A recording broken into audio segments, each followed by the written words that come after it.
Сәлеметсіздер ме оқушылар? Бүгінгі ақпараттық коммуникациялық технологиялар сабағын бастағалы отырмыз. Біздің тақырыбымыз біздің айналамыздағы ақпарат.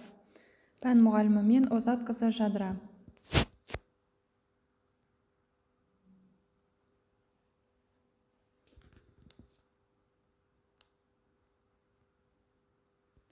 Компьютермен жұмыс кезінде есте сақтайтын қауіпсіздік техникасының негізгі ережелерімен таныс болайық.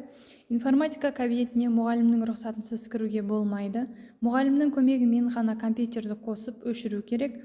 Мониторды орнынан қозғауға болмайды. Пернетақтаға бөгде зат қоюға болмайды. Компьютерде жұмыс жасағанда тамақтануға болмайды. Компьютерге қосылған сымдарды ұстауға болмайды. Рұқсатсыз жүруге, орын ауыстыруға, артық іс-әрекеттер жасауға болмайды. Жұмыс орнына артық заттар қоюға болмайды. Ылғал киіммен, су қолмен компьютерді қолдануға болмайды. Жағымсыз иістер мен дыбыстар байқалса, мұғалімге дереу хабарлау керек. Осы сияқты қауіпсіздік техника ережелерін сақтауымыз керек. Компьютер алдында дұрыс отыру ережесі. Яғни бірінші арқамызды тік ұстаймыз, тізе тік бұрыш болып бүгілген. Көз бен экранның ара қашықтығы 60-70 см және компьютер орналасқан үстеліміз 70-75 см болу керек.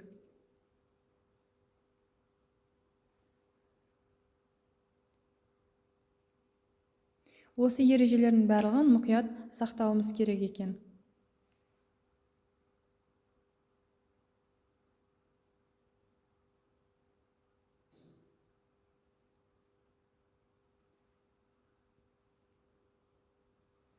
Сабақтың мақсаты: ақпарат түсінігі әртүрлі формадағы ақпараттармен ақпаратты өңдеу, сақтау, қабылдау түрлері туралы білімі қалыптасады. Цифрлық құрылғылармен жұмыс жасауда қауіпсіздік техникасының негізгі ережелерін сақтауды үйренеді. Жаңа сөздер: ақпарат, информация, information, компьютер, компьютер, компьютер. Компьютерлік сауаттылық, компьютерная грамотность, компьютер literacy.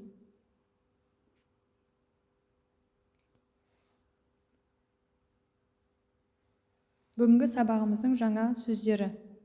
Суреттерге қарап ақпарат көздерін ата. Бұлар неліктен ақпарат көздері болып саналады? Яғни бірінші суретте қарайықшы оқушылар.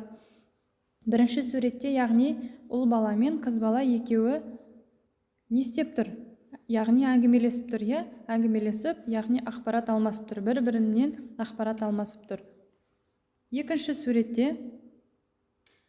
суретте мұғалім, яғни тақтадағы жазған ақпаратты оқушыларға жеткізіп тұр, яғни ақпарат жеткізу түрі. Үшінші суретте анасы балалармен әңгімелесіп тұр, бұл жерде де ақпарат көзіне жатады. Төртінші суретте әжесімен немесе анасымен баласы не істеп тұр? Әңгімелесіп, ақпарат алмасып тұр.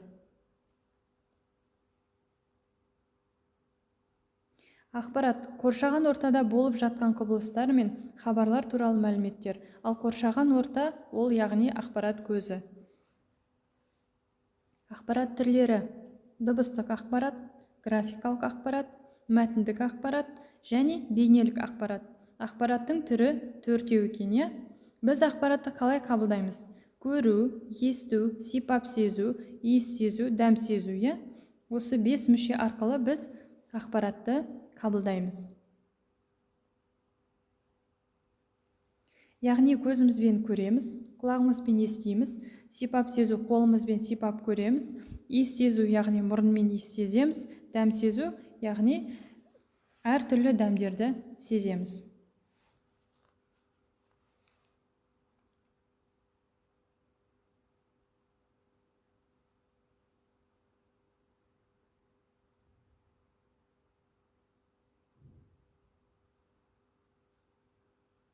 Компьютер дегеніміз ақпаратты өңдейтін және сақтайтын құрылғы.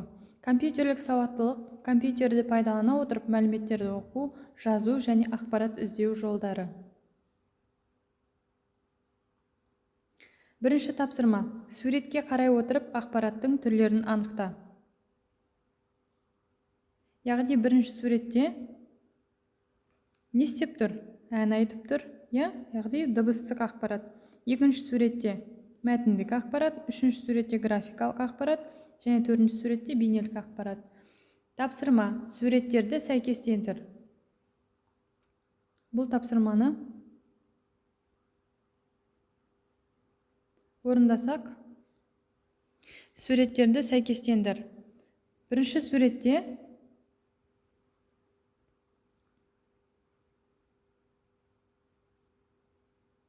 суреттерді сәйкестендір. Яғни бірінші суретте біз көріп тұрғандай дәм сеземіз, яғни ол үшін бізге қандай мүше керек? Ерін керек, Екінші суретте күннің жарық екенін біз қай мүшемізбен қабылдаймыз? Яғни көзімізбен көру арқылы сол ақпаратты қабылдаймыз. Үшінші, әуен жүріп жатыр. Әуенді біз қалай тыңдаймыз? Немен тыңдаймыз? Яғни құлақпен тыңдаймыз, Төртінші суретте қалам. Қаламды біз қолмен ұстап жазамыз. Бесінші суретте мұрын, яғни иіс сезу, Осы мүшелер арқылы біз ақпаратты қабылдайды екенбіз. Ақпарат атауымен танысты. Ақпарат түрлерін ажырата алады. Ақпаратты алу түрлерімен танысты.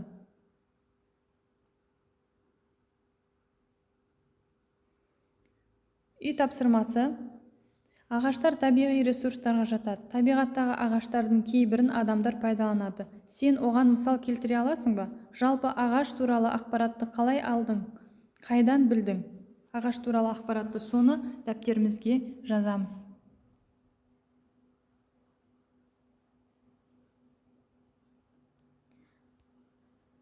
Сабағымыз аяқталды. Сау болыңыздар.